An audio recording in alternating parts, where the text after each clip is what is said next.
আজকে আমরা বানাতে যাচ্ছি ওল কোপ্তা। তার জন্য কেটে নিয়েছি, ওল কেটে নিয়েছি, এরকম করে আলু কেটে নিয়েছি, আর এখানে মশলা করে নিয়েছি কাজু বাদাম বাটা, পোস্ত বাটা, আর অল্প করে সর্ষে বাটা। এখন এই ওলটাকে সেদ্ধ করে নেব।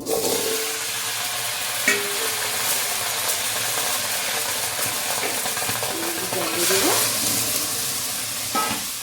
একটু লবণ দিয়ে দেবো।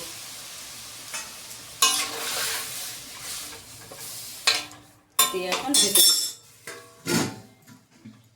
5 মিনিট লাগবে সেদ্ধ হতে। যে এখন হয়ে গেছে, 5 মিনিট হয়ে গেছে। এখন আমরা ওটাকে নামিয়ে নেবো। এই সিদ্ধ হয়ে গেছে, সুন্দর সিদ্ধ হয়েছে।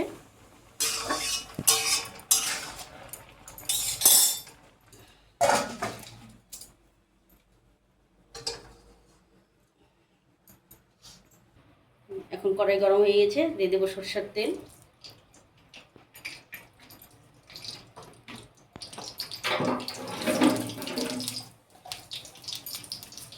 এখন দিয়ে দেবো কালো জিরা,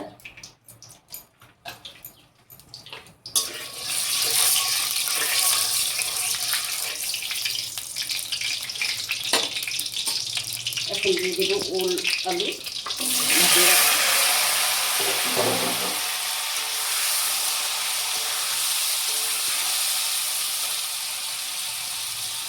এখন আমাদের ওলটা ভেজে নিয়েছে। এখন এই যে মশলাটা করে রেখেছিলাম, এখন মশলাটা দিয়ে দেবো।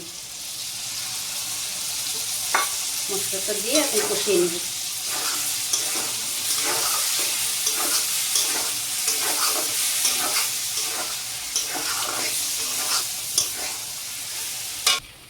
এখন এই যে আমাদের কষানো হয়ে গেছে, তেল ছেড়ে দিয়েছে মশলা থেকে।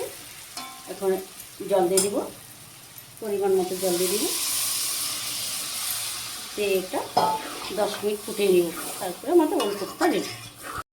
যে আমাদের ওলকোপ্তা রেডি হয়ে গেছে। এখন একটু কাঁচা লঙ্কা উপর থেকে ছিটিয়ে দিচ্ছি, ছড়িয়ে দিচ্ছি, দিয়ে এখন ওলকোপ্তা রেডি আমাদের। এখন এটা নেব।